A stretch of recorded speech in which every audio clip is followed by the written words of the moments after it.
Happy 4th of July, everyone. This is Tatiana with Back to Facts. Many of us are wondering if there's any reason to celebrate. Many of us feel that there's ample reason to celebrate, and yet our country is obviously extremely divided. We're all looking toward the southern border. And since I've been studying this situation for many, many years, I feel that I can contribute to the conversation. Now, we look at the Declaration of Independence from Britain, and we look at the Constitution, and we know that when this country was founded, those documents applied to male property owners. Even if that is the case, 89 years after the founding of our country,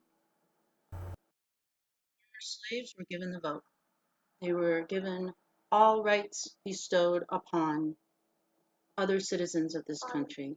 It was a great victory, a victory that was stolen by former slaveholders and leaders in the South who decided they were not going to let this really go through, and they were going to use a back door to reverse the process. This was known as Jim Crow. These laws that were passed ended up reversing all of the gains that African Americans and former slaves had made in their state houses as representatives and representatives to Washington. Many, many years later now, we had to reverse those Jim Crow laws. We needed the Civil Rights Act. And now we come to a crossroads. When I was growing up, I thought racism didn't exist. Sure, there were jokes about other cultures, other races, and we tittered and laughed. So did other races. They tittered and laughed about other people, other groups. Obviously, there was still a lot of discrimination in many areas, country clubs, for one thing. And yet now, we seem to have this resurgence of a lot of people who feel that racism is on the rise again, and a lot of other people who are tired of being accused of being racist. A lot of this has to do with the candidacy of Donald Trump and his desire to put the immigration issue front and center. So on this 4th of July, in the second year of his presidency, we're all looking to the border. Right now, we have tens of thousands of migrants, many of them families and children, in detention at the border, waiting to be assigned to another facility where they can await their case. Before 2008, all of those people would have been sent back immediately if they did not pass a credible fear interview. Anyone from Mexico who does not pass a credible fear interview and enters illegally between ports of entry is sent back routinely. But a law in 2008 that meant well to deal with child and human trafficking has arguably made the situation worse. Unfortunately, this began about 2012 under Obama, and it continued to rise, and it surged in 2014. Incidentally, in 2014, it was the El Paso sector and their intake facility that was also completely and utterly overwhelmed. This was by far the greatest amount of family and children and unaccompanied children, migrants coming in to the country was at El Paso. Well, same thing's happening today. The Inspector General of Homeland Security has said that there's a critical situation of overcrowding at the El Paso intake station, in addition to a satellite facility in the town of Clint, Texas. Back in 2014, the New York Times was very fair. There was an article in April 2014 explaining this exact situation, explaining that in Central America, word has gotten out that you can actually remain in the country because of this law, this 2008 law, and even says that the majority of those who come here as families eventually are judged not eligible for asylum, and yet they're already in the country because we don't want to hold anyone in an inhumane manner. For some reason, many advocates are acting like um, there's nothing different about these laws and are trying to put on the government and the Trump administration this idea that we can absorb all of them. This is a very strange turn of events, and the New York Times has all of a sudden become extremely unfair in their reporting. And the only difference was the zero tolerance policy of the Trump administration from April and May 2018, which was discontinued after a month. It was a pretty naive and black and white attempt to enforce the law, given that there hasn't been any change in the country's laws that say every single Central American is eligible to have a hearing before a judge. And now we have immigration attorneys in white hot outrage saying that if anyone crosses, even illegally, and claims asylum, that that is entirely legal, when they know very well that the change in the law in 2008 has caused all of these families to come. And a lot of Trump supporters are saying, do you think we're stupid? They live in the towns, they live in the inner cities, they see what's happening. And yet, for some reason, Democrats, advocates, and the like completely ignore the idea that we have had a tremendous influx of people. It's not like they're refugees from Syria. It's not like they're refugees from China, where they go in and they get help and they kind of get on the fast track. No, what happens is they're released from detention with a notice to appear in court. And then when they have a deportation order out for them in absentia, if they hear about that, then they're even more afraid. They're basically fugitives. So we have hundreds of thousands of fugitives in this country. What is the solution? Well, back in 2014, none of the media, none of the politicians, none of the Democrats was calling for the abolishing of ICE or Border Patrol.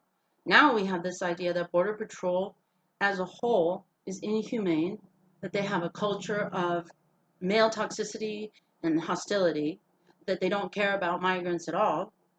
And so we're left wondering, well, what is the truth? And many people are probably angry that I'm even talking about this, but I know Border Patrol agents and I read all kinds of different coverage. And I would say that what I'm seeing right now is what's known as the smash technique. There was a ProPublica expose that came out a few days ago about a secret Facebook group that has allegedly 9,000 members. Now, we all know how Facebook groups work. You join a group, you may or may not participate. People say horrible things on the internet all the time. And this ProPublica story traced the offensive posts that they found in this secret group to 3 named actual Border Patrol officers. Traced back to 3 bona fide Border Patrol officers.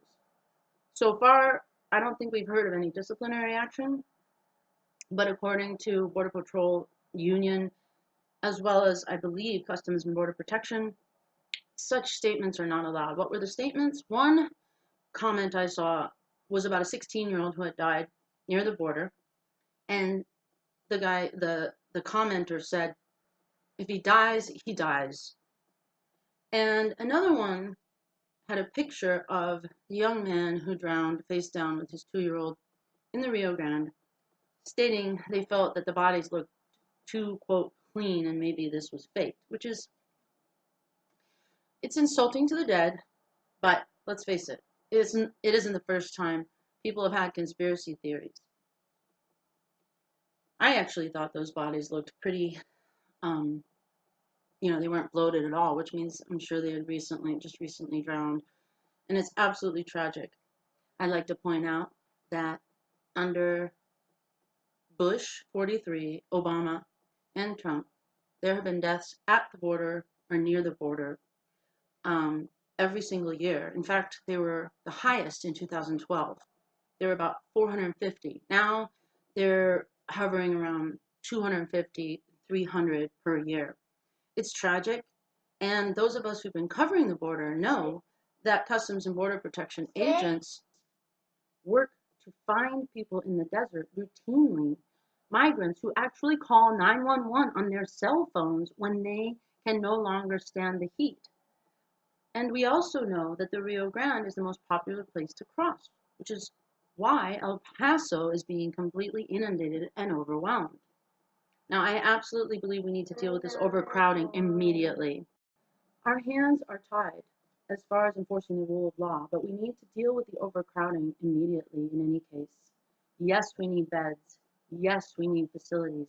We need the power and the ingenuity of America to figure out what to do and to house these migrants comfortably, reasonably comfortably, until their cases are adjudicated. And then we need to change the laws so that we can figure out quicker whether someone has a legitimate asylum case so that we're not housing and paying to house them for 2 to 3 years because of a backlog.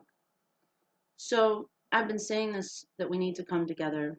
And, you know, there's been a lot of buzz since Trump took office about his aides, about Steve Bannon and about Stephen Miller. Steve Bannon was seen as a racist or a white supremacist or a white nationalist because he had said at the Republican National Convention, Breitbart is the platform for the alt-right. Well, alt-right is a very nebulous term in any case. A lot of people claim that they founded the alt-right, from those who are racist to those who just feel that they're tired of America not standing up for its traditions and its culture. Now, when you use the smash technique, you lump everything together. You say, oh, every Trump supporter is a white nationalist. Everybody who comments on Breitbart is alt-right. Now, we know that user-generated websites like Breitbart and on the other side, Daily Kos, that they can have some pretty freewheeling comments and articles published by users. That does not mean that the platform actually endorses those views. However, it's like a boon to anyone who wants to use the smash technique. And what it's doing is, this is exactly what the Russians actually want. They want us to be eating each other alive. They want us to assume that the other side is full of extremists. And I'm seeing the right do the same thing. They think everyone is in Antifa. They think all liberals are unpatriotic. They think liberals are not celebrating. They think the team captain of the women's soccer team, Rapinoe, that she is not patriotic, and now she's having to say that she is. I assure you, many, many Democrats and liberals are patriotic, and they do not fall into this category of Antifa. So let's just take a look at the smash technique. You have 3 people who posted on that secret Facebook group something so vile that it was unbelievable. You have 9,000 people in that secret Facebook group. You have tens of thousands of Border Patrol agents working hard every single day and having to be babysitters, giving their lunch to children, getting diapers, whatever is needed when they're supposed to be securing the border. I just believe that a doom and gloom mentality is usually wrong.